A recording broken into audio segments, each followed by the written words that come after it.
Brad's character's a hitman who's, has to, like, jumpstart the economy so he can get paid to kill the guys who collapsed it. It seemed like um, it had, it was a reflection of what was going on in the world, it was a microcosm of that macrocosm. And, uh, that's where it all came from. And also, I've always felt like crime movies, the reason they appeal is because they're about capitalism. It's like capitalism in its most brute form, exposed form. And the crime film is the one film where the audience finds it completely acceptable to sympathise with characters who really only care about money. They're just motivated by money.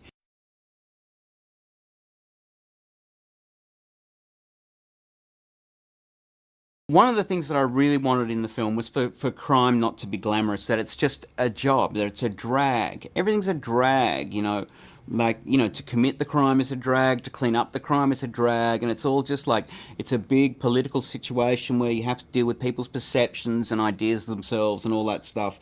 Nobody really wants to solve the problem, they just want to deal with the perception of the problem, just a real headache.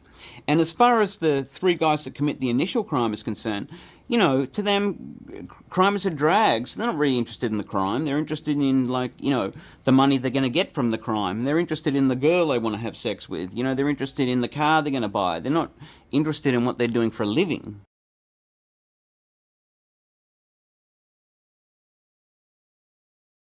Brad Pitt plays the enforcer. Well, actually, he works for the previous enforcer who's sick.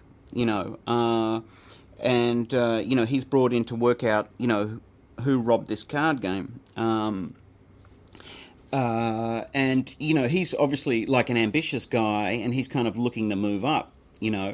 And not only that, he's much more concerned with the underlying problem because the economy, which is supported by these card games, is collapsed. And what he really wants to do is fix it. So the system can keep working and, he can get paid.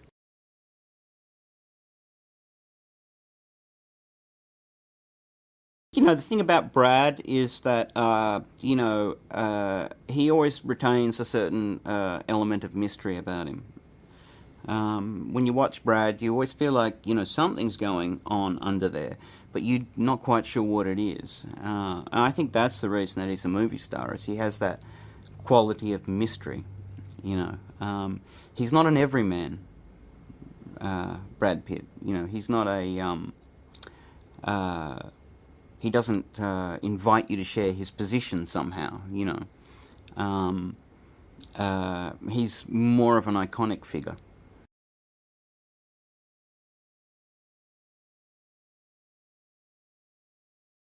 We don't have a set approach other than kind of like, it's like playing cowboys and Indians. So I think the director's job is to make the actor use his imagination, is to encourage the actor to use his imagination. And you have to create scenarios, like for each take of what he might be trying to do or what might be going on. And we just change them up all the time.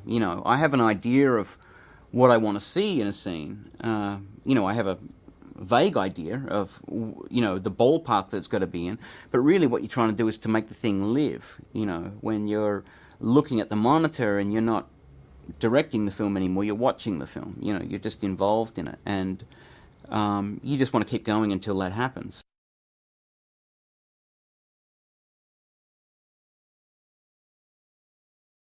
James Gandolfini plays Mickey, who's the expert that they hire in. They fly in to, do this particular murder that Brad doesn't want to deal with because he knows the victim, and he doesn't want to have to deal with the victim's feelings.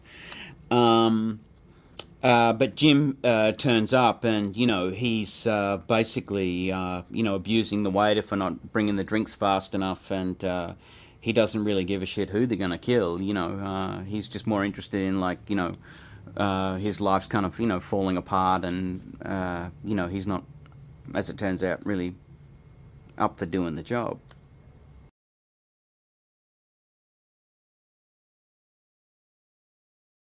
He just all of a sudden just delivers the most incredible take. I think Jim is just he's really an extraordinarily sensitive human being, and there's something that's just so beautiful about him as a man, that you find yourself. I find myself particularly, deeply interested in anything he's got to say, or anything that's going on for him. He's got a sort of a. He reminds me of like Marlon Brando or something.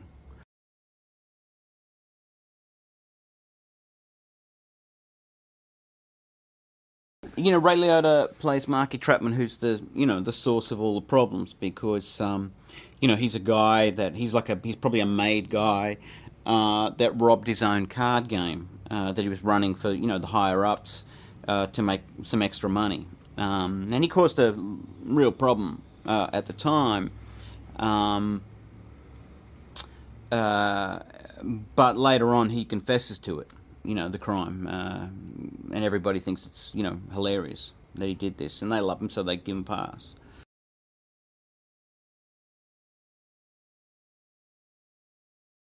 And the whole idea of that situation is the guys that are beating him know him and they like him. So what they're hoping is that he's going to take it like a man and make the job easy on them. But he doesn't. And he puts them in a difficult situation emotionally because they have to beat up their friend, and he's not making it easy on him. So they beat the shit out of him, which is like human nature.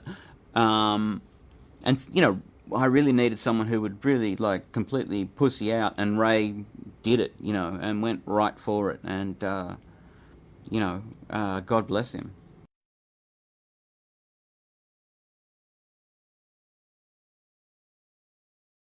Scoot McNeary plays Frankie, who's just some kid that went to jail for some dumb crime that he committed, and is kind of sleeping on his sister's couch and just doesn't have any imagination or any ideas, So, uh, if some guy's got any idea that'll sort of, get him a car of his own and enough money to take a girl out, he's in for it, in with it. Ben is slightly more.